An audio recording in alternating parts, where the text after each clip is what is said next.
Greetings, Healthy Voice listeners. Today I want to talk about something I've been sitting with for a few weeks. It's the connection between shame, hypervigilance, and the voice. And this is going to get a little personal. I'm going to share some things from my own story that I don't often talk about publicly. And I'm going to connect them to something I know is true for a lot of people I work with. The experience of a voice that went into hiding at some point for reasons that made complete sense at the time, and it never fully came back. So let's start at the beginning. I grew up in an era where it was actually quite normal to be alone after school. And when I was around 17 or 16 years old, actually, I got my first after school job. But before that year, my teenage years were spent where my afternoons were mostly pretty empty and pretty alone. My parents were not home after school, like most people my age. I would let myself in. I'd make whatever food was available, which was usually some kind of shelf type snack food like peanut butter crackers, or sometimes a frozen dinner that I would put in the microwave. And then I'd watch whatever was on TV. And we didn't have cable, so I only had a few channels. My parents didn't allow cable, and I actually resented this for years, but now I'm genuinely grateful for it because I think it's part of why I became a creative person.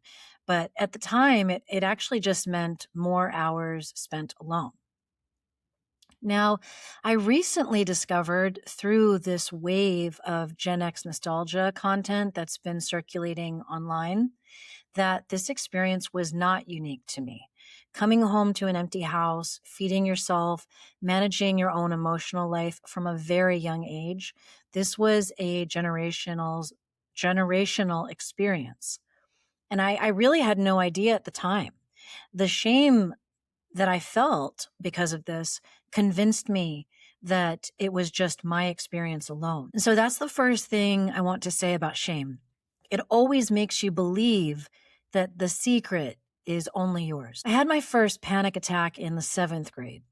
I was at youth group at church on a Wednesday night, and what triggered it, I think, was this sudden awareness that I had to go to school the next morning.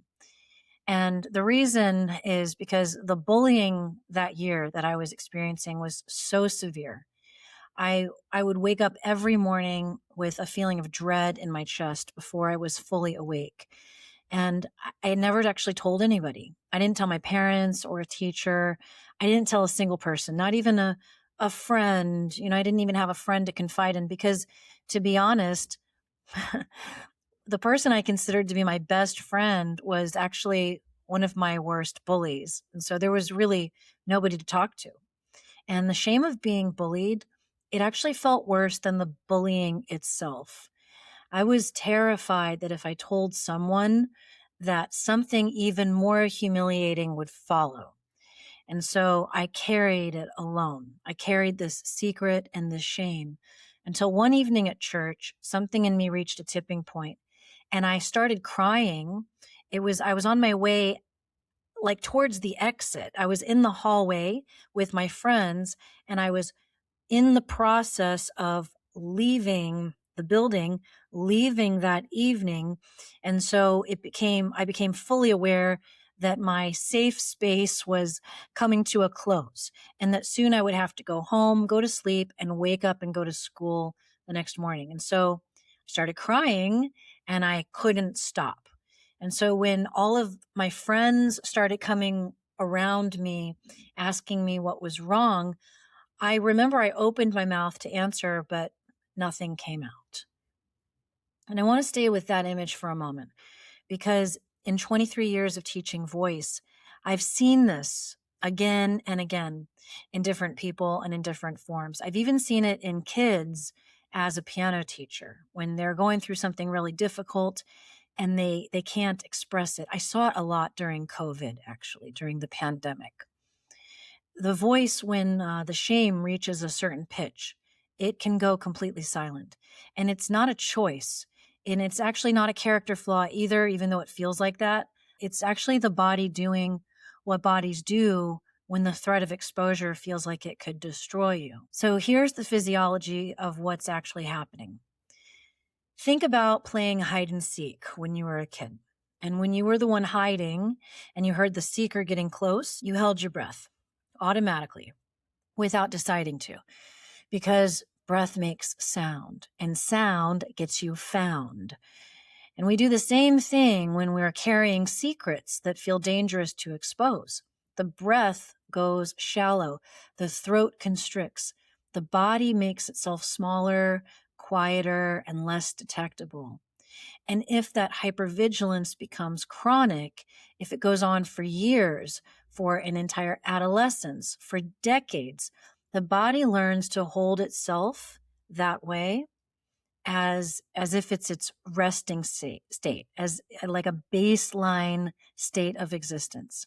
And so the breath stays shallow, the throat stays tight, and the voice stays small.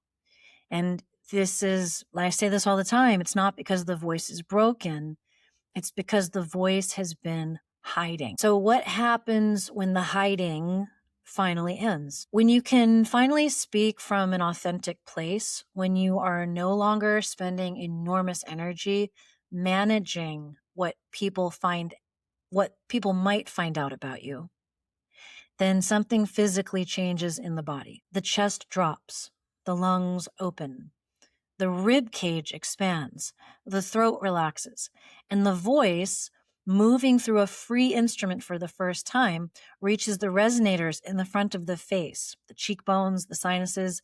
This is where sound bounces effortlessly, without strain, without force. It's very similar to when you sing in a shower stall, with all the ceramic tiles surrounding you, and the sound bounces off so easily and you feel so good. People who like to sing in the shower, they report that it's so much easier to sing in the shower because you have those resonators, and your face has these resonators, the sinus bones, the cheekbones. We call this the mask. And so the voice moves effortlessly without force. You don't have to push to be heard anymore, and the voice carries itself. The thing that surprised me most when I first experienced this was that it actually feels good. The vibrations of a free voice are physically pleasurable. There is a warmth and a fullness to it that a constricted voice simply cannot produce. And that pleasure is waiting for you. Your body has been waiting to feel it. It just needed the hiding to ease enough to let it through. You know, when I was a teenager and I was learning vocal technique at school with various voice teachers, I had no idea that the pleasurable feeling that I would experience when I got the technique just right was totally normal and to be expected. It was not something that was taught to me or explained to me. And as I think back, I can recall feeling a little bit of shame in this experience of pleasure because I grew up in a very, I would say, conservative environment. And when I say conservative, I'm not talking about politics. I'm talking about in how information about the body is taught and shared and explained, and what is considered to be needs to be a secret. We need to hold this information back from the young people because then they might get ideas about their bodies. And so the idea of feeling pleasure from the voice was something, I think, a secret that all of us singers knew. We carried it and we didn't talk about it, and our teachers didn't talk to us about it. But now that I have so many years of experience and I'm comfortable with this experience, I now am fully aware that the voice is supposed to be pleasurable. And so now what I want to tell you about is the year I went directly toward the thing that terrified me. When I was 18, I tried to get my first massage as a birthday treat to myself. And so I showed up, and the massage therapist had me set up on the table. And when she came into the room, when I was ready, she didn't even have to remove the sheet. And she was barely touching my back over the fabric when I panicked. I went into full-blown panic mode and I had to leave. I apologized to her. I paid for her time, and then I walked out feeling humiliated. And that experience added to my shame rather than relieving it. It added to what I already felt walking around in my body, this never-ending sense of shame. And it was just one more thing that I couldn't do, one more way my body had failed me. And I was really counting on massage therapy as being something that could help me get out of this never ending shame cycle. And so years later, while I was newly living in Los Angeles, I discovered that I actually had VA education benefits through my father that were about to expire. For those who are not American, that's Veterans Administration. So I had benefits because my father was fully disabled, and so there was money for me. And so I found a massage school that would accept them. I decided I was going to study massage because I wanted to do a trade school that would only last for a year because I didn't have enough time to go to a program longer than that. I was interested in holistic healing. I figured California is probably one of the best places to learn massage. Let's go for it. And but I remembered that afternoon when I was 18, and I thought, this is not a coincidence. I'm going to use this year to heal the thing that made that day so humiliating. And what followed was one of the most significant experiences of my life. 5 days a week, 4 to 5 massages per week, given and received for an entire year. The hypervigilance didn't dissolve immediately, but with enough repetition, enough safe, consensual, skillfully administered touch in an environment where I had genuine agency, my body began to update its understanding. And what I learned is that touch does not always mean harm, and presence does not always mean danger if I stay present. It is possible to be worked on and remain whole. That's what I learned from massage school. Now, singing, I came to understand, works the same way. It is not primarily a technical practice. It's a somatic one.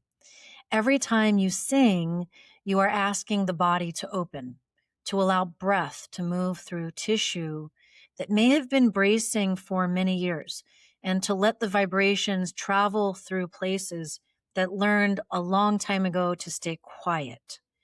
And if done consistently with safety, then over time, it creates the same kind of update that the massager created in me.